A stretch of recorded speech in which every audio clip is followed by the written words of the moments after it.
يا نهار ابيض، ايه ده؟ انا ما حولتش حاجه لحد. التحويل ده امتى؟ انا اتسرقت، ما حولتش الفلوس دي لحد.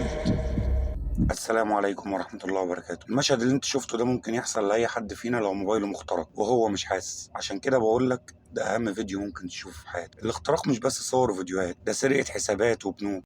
النهاردة هعلمك ازاي تفحص موبايلك حتة حتة، وكمان بالأكواد، عشان تضرب أي جاسوس بيستخبي جواه.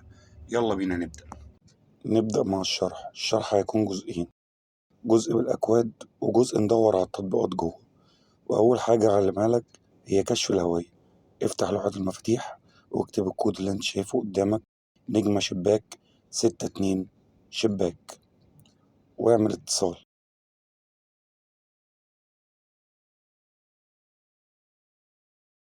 هنا هيظهر معاك لو في رقم عامل إعادة توجيه لتليفونك، يعني انت لو تليفونك مقفول يرن عليك.